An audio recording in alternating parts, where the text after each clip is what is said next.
Nah, gimana buat teman-teman semuanya? Awal pekan Senin ya, padahal ini tanggal merah juga ya kan, karena kita libur nasional semuanya ya kan, karena ada hari-hari besar juga gitu ya kan. Tapi ada pundi itu sudah menghubungi kantor dari si debiturnya. Kredit Pintar juga melakukan pengancaman akan menghubungi kantor dan akan langsung memotong gaji si debitur gitu loh. Dan sampai detik ini kita tidak mendapatkan jawaban yang pasti dari OJK apakah hal ini diperbolehkan gitu loh. Karena mengingat ada aturan yang dikeluarkan dari OJK itu dilarang menagih dengan mempermalukan, bahkan mengancam, ya kan? Salah satu contohnya adalah menagih di luar dari si konsumen. Menagih ke kantor itu kan sifatnya mempermalukan gitu loh. Menagih di luar dari si konsumen. Makanya saya bilangin di mana letak aturan OJK itu. Dan OJK juga menyematkan di dalam POJK nomor 22 ya tahun 2023 tentang tata cara penagihan kredit terbaru yang harus dipatuhi oleh para pelaku usaha jasa keuangan. Tapi kenyataan di lapangan semua bertolak belakang. Contoh seperti pertanyaan yang disampaikan oleh follower saya ini. Ada pundi udah nelpon ke kantor aku bang. Kredit Pintar pun udah ngancam mau hubungi kantor. Udah kasih screenshot alamat kantor dari Google Slack dan ancam mau minta kasbon potong gaji ke kantor gitu loh.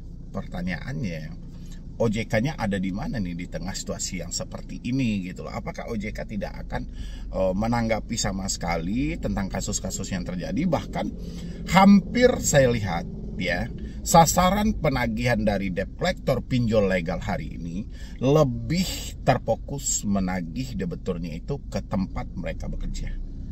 Ya kan, ke tempat mereka bekerja. Tapi di dalam aturan OJK menyematkan dilarang melakukan penagihan yang sifatnya mempermalukan. Ya, tapi ini bertolak belakang dengan aturan OJK. OJK-nya melarang, pinjol legalnya melakukannya.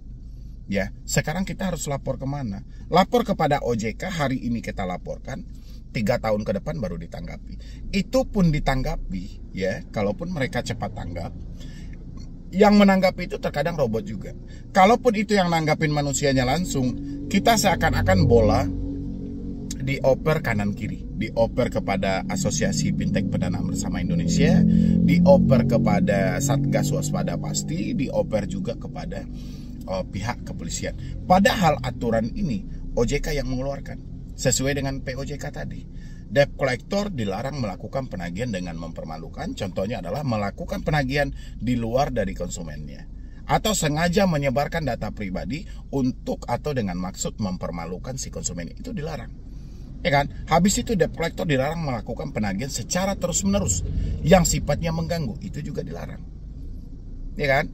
Pinjol dilarang melakukan penagihan di luar dari alamat domisili konsumen. Tapi banyak pinjol, dari pinjol-pinjol legal, dari pinjol-pinjol besar, itu yang sengaja mendatangkan debt collectornya sampai ke perusahaan si debiturnya tempat bekerja. Bukankah itu juga bagian dari mempermalukan? Bukankah itu juga keluar dari aturan yang mana pinjol tidak boleh melakukan penagihan di luar dari konsumen? Sekarang OJK ada di mana gitu? Ya, ini kasus sudah terfokus kepada mempermalukan semuanya gitu loh. Sudah tidak taat lagi dengan aturan. Kalau memang pinjol ini taat aturan, ketika dia menjumpai nasabah yang tidak tepat waktu dalam pembayaran, oke, itu bisa diingatkan melalui sarana komunikasi, melalui telepon juga boleh, atau didatangi langsung ke alamat konsumen juga boleh. Tapi bukan merembes kanan kiri. Ya, dan itulah buat teman-teman semuanya, kenapa saya selalu penting untuk mengingatkan ini berulang-ulang kali sama Anda. Jangan Anda itu selalu terfokus dengan ketakutan yang Anda alami hari ini. Anda harus fokus juga mana hal yang dibolehkan dan mana hal yang tidak dibolehkan. Kalau kita menemukan ada hal-hal yang tidak dibolehkan tapi dilakukan oleh pinjol legal, walaupun kita tahu sanksi yang dijatuhkan OJK itu sangat lambat, kita bisa menyatukan sanksi pribadi. Sanksi pribadinya apa? Kita catat nama aplikasinya, kita simpan bukti-bukti yang telah mereka lakukan, kita bisa hentikan pembayarannya untuk selamanya. Anda tidak usah fokus lagi. Jangan Anda pikirkan lagi BI checking, jangan Anda pikirkan lagi fintech data center, jangan Anda pikirkan lagi Desi datang ke rumah.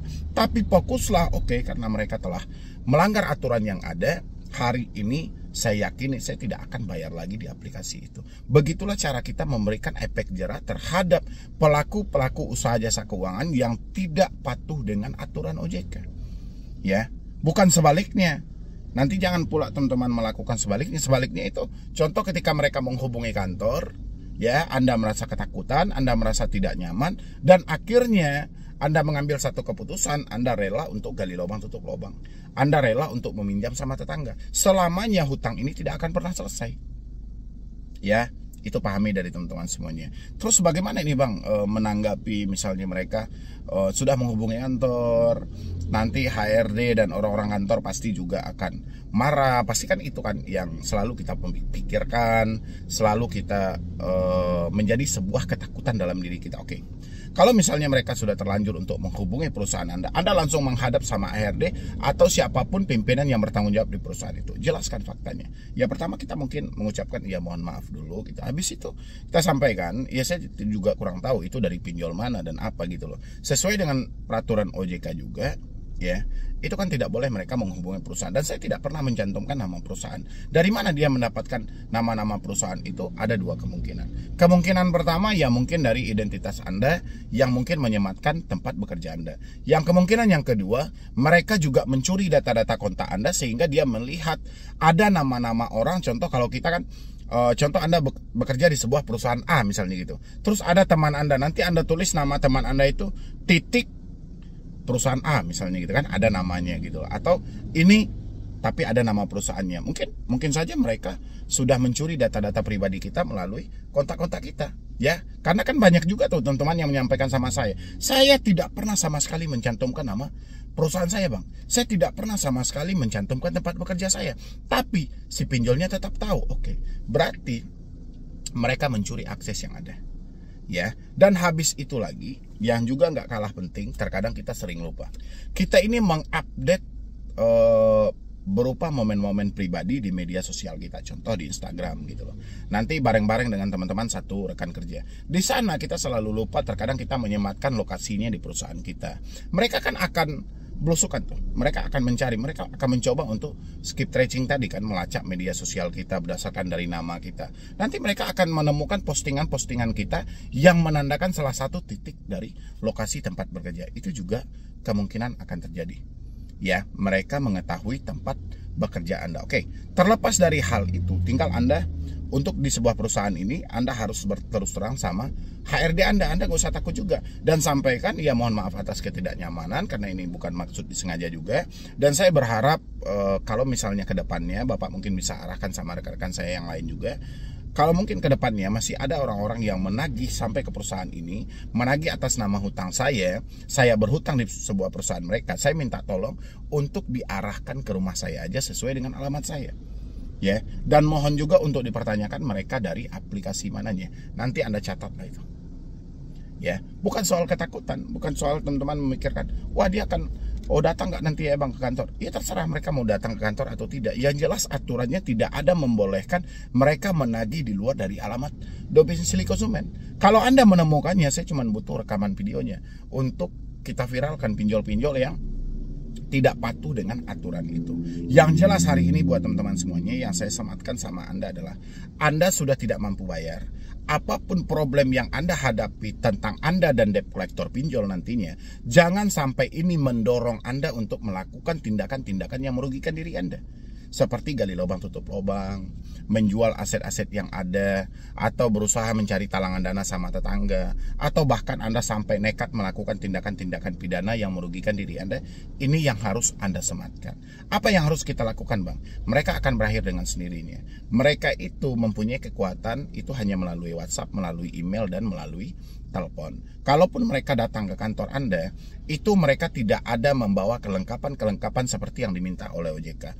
Mulai dari ID card, surat kuasa, sampai sertifikat profesi di bidang penagihan. Jadi Anda nggak perlu khawatir.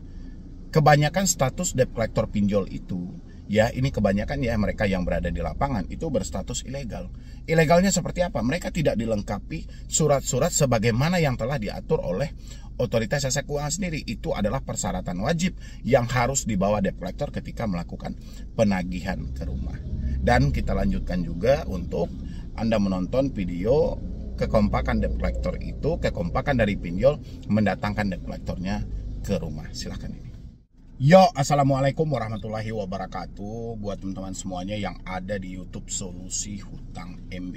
Ancaman sampah, ya, ancaman kampret itu, ancaman apa namanya itu? Ancaman yang tidak pantas sama sekali gitu loh.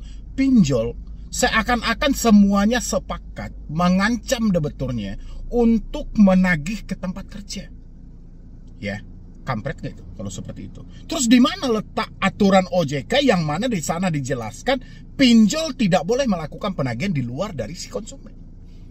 Sadar nggak sih OJK gitu loh, bahwasanya setiap hari orang ditakut-takuti, bahkan bukan ditakuti aja, sampai mereka lakukan, mereka menagih ke tempat kerja si debiturnya. Ya, terus di mana letak aturan dilarang menagih kepada bukan si konsumen, dilarang menagih di luar dari si konsumennya, dilarang menagih dengan mempermalukan. Dengan menagih ke tempat kerja itu mempermalukan apa tidak? Itu makanya saya bilang OJK pinjol gak ada bedanya. Ya, yang satu katanya dengan dalih mengurus pinjol, dengan dalih mengatur pinjol, tapi aturan dia ya hanya dianggap sampah. Ya, tapi selalu berdalih bahwa pinjol legal mereka patuh aturan. Pinjol legal mereka taat aturan. Pinjol legal mereka tidak pernah membuat tindakan-tindakan di luar dari aturan yang ada. Sebenarnya dari sisi mana sih mereka melihat gitu loh? Ya, wajar gak hari ini Anda berhenti bayar pinjol semuanya gitu loh? Wajar kan? Itu makanya saya bilangin buat teman-teman semuanya, kompak. Jangan hanya yang satu ingin berhenti bayar pinjol, yang satu masih gali lubang tutup lubang, yang satu memikirkan kapan DC datang ke rumah. Berarti Andanya tidak kompak. Sementara pinjol kompak melakukan penagihan terhadap diri Anda, bahkan mengancam sampai mereka menelpon perusahaan tempat di mana Anda bekerja. Mereka kompak. Masa Anda tidak bisa kompak untuk berhenti bayar itu? Ya, harusnya teman-teman sadar semuanya. Kenapa mereka hari ini merubah cara mereka yang awal adalah gencar-gencarnya untuk datang bersama RT RW, sekarang malah gencar-gencarnya menagih ke perusahaan karena dia selalu berhasil menagih dengan seperti itu. Ya. Salah debt collectornya bang, sudah pasti salah. Tapi kesalahan Anda juga ada. Kesalahan Anda apa? Ketika debt collector menghubungi perusahaan Anda, tempat Anda bekerja, harusnya Anda sepakat menghentikan pembayaran. Tapi yang terjadi adalah Anda sepakat untuk menggali lubang tutup lubang. Ini lebih parah lagi. Gara-gara Anda sepakat gali lubang tutup lubang tadi, Anda mencarikan talangan dana ketika debt collector ini menghubungi perusahaan Anda, sehingga debt collector merasa berhasil. Ketika dia mengancam untuk menghubungi tempat kerja Anda, dia mendapatkan pembayaran, sehingga ancaman itu dipakailah terus-menerus setiap hari sampai detik ini. Ya, saya tanya dulu buat teman-teman semuanya.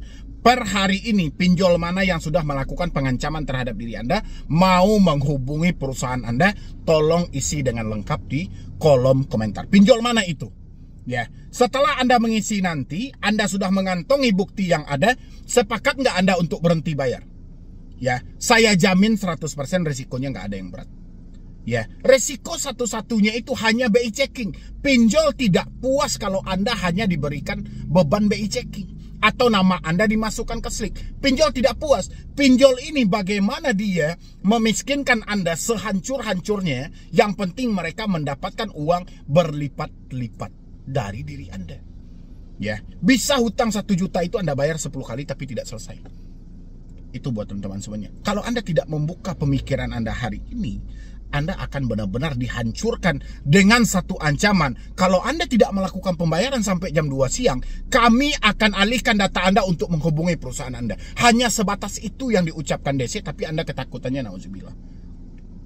Ya, pikirkan matang-matang buat teman-teman semuanya. Ini demi Anda semua loh. Kalau Anda terhanyut dalam ancaman mereka, kan selalu saya bilangin, kalau Anda masuk dalam permainan pinjol, ya, debt collector sudah bisa melakukan penekanan, siap-siap Anda akan dihancurkan lebih parah daripada hal ini ya. Saya berharap buat teman-teman semuanya, pinjol apapun itu, mau 10 besar pinjol legal yang ada di Indonesia, ataupun pinjol-pinjol yang telah resmi, atau apapun, yang jelas kalau dia tidak sesuai dengan aturan OJK, Anda kompak hentikan pembayarannya. Ya, jangan ada yang takut lagi. Bang, gimana bang? Ada DC lapangan tidak? Bang, mereka berkunjung nggak sih? Kapan sih sebenarnya bang DC ini datang? Jangan ada lagi pertanyaan itu. Hari ini Anda dicaci maki, hari ini Anda diancam, hari ini juga Anda tanamkan dalam hati Anda untuk berhenti bayar selamanya. Ya, jangan Anda pikirkan lagi, bang nanti saudara saya dihubungi, nanti ini dihubungi. Jangan tambah lagi beban pikiranmu. Hari ini dipraktekkan. Mampu nggak Anda untuk mempraktekkan hal ini? Mampu nggak Anda menghentikan semua hal itu ketika Anda diancam untuk dipermalukan? Ya, kan sudah banyak itu di wawancara TV. OJK-nya menyampaikan pinjol legal kami tidak seperti itu. Kalau misalnya pinjol legal kami nanti bertindak di luar aturan yang ada, kita akan cabut izinnya katanya kan. Tapi fakta di lapangannya OJK tidak bertindak sama sekali. Ketika terjadi prakteknya OJK tidak mau tahu. Ya, berarti OJK hanya mengucapkan ketika ada kamera yang menyorot. Supaya apa? Supaya OJK ikut simpati dengan apa yang terjadi pada diri Anda. Sebatas itu. Tapi di balik layar mereka tertawa melihat Anda bodoh katanya kan. Masih mau juga utang 1 juta dibalikin 2 juta. Ya, kan bodoh namanya kayak gitu loh. Makanya sadarlah teman-teman semuanya, yang mana Anda diperbodoh oleh teknologi-teknologi yang ada yang meminjamkan uang, padahal pada dasarnya mereka tidak niat untuk membantu Anda, tapi Andalah yang membantu mereka. Jadi mereka yang sudah kaya makin kaya, Anda yang sudah miskin makin miskin lagi. Ya, itu buat teman-teman semuanya. Jadi kalau masih ada pinjol-pinjol yang mengancam Anda untuk menghubungi perusahaan Anda, atau bahkan mereka telah menghubungi perusahaan Anda, sepakat semuanya untuk berhenti bayar, karena itu sudah tertuang dalam POJK nomor 22 tahun 2023. Pinjol dilarang melakukan penagihan di luar dari si konsumen. Pinjol dilarang melakukan penagihan yang sifatnya mempermalukan. Ya, pinjol dilarang melakukan penagihan secara terus-menerus yang sifatnya mengganggu. Anda pahami hal itu. Ya, ketika Anda menemukan penyimpangannya, sepakat semuanya hentikan pembayaran supaya debt collector itu mendapatkan efek jera. Kedepannya mereka bisa merubah cara penagihan mereka yang lebih sehat lagi. Ya, sisanya Anda lanjutkan menonton video ini.